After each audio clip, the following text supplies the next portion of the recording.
ជំរាបសួរសួស្តីពុកម៉ែបងប្អូនអរគ្នាវីដេអូនេះដែរថតចេញពីម្ដុំសាណាត់ណាបងប្អូន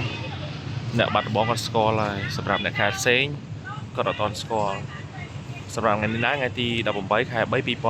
អញ្ចឹងខ្ញុំថ្ងៃនេះដែរមកទិញម្ហូបស្រាប់ហូបបងប្អូនអញ្ចឹងនៅម្ដុំ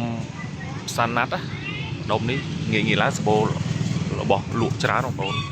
អញ្ចឹងបងប្អូនទស្សនាទាំងអស់គ្នាបងប្អូនថាមានអីហូបខ្លះហូបគាត់មានច្រើនបងប្អូនឃើញអត់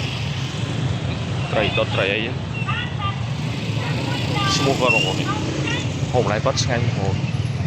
អញ្ចឹងយើងទៅមើលកន្លែងផ្សេងទៀតបងប្អូនដែលមានលុយខ្លះអញ្ចឹងបងប្អូនអ្នកបាត់ដំបងងាយឡើងអីតែជិលធ្វើម្ហូបឯងបងប្អូនអាចមកម្ដុំនេះបានបងប្អូនសបោផ្អែមក៏មានបងប្អូនផ្អែមមានច្រើនសាណាត់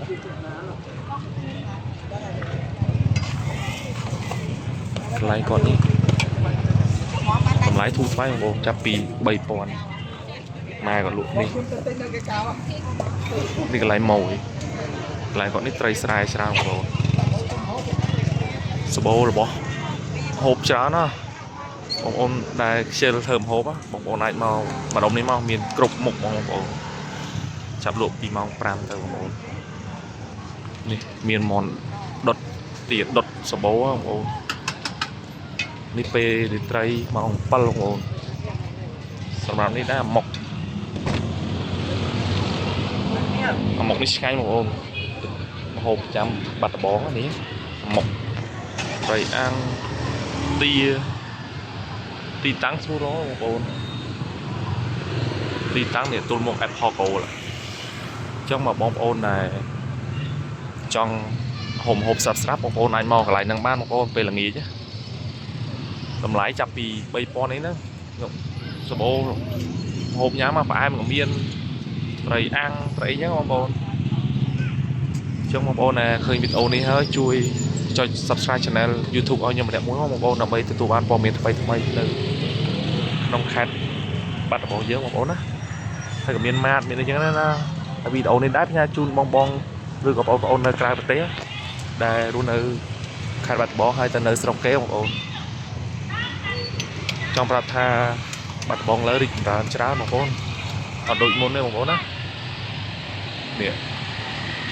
ឃើញបងប្អូនទីតាំងនៅជិតអេស៊ីដានេះយប់ឡើងសបោ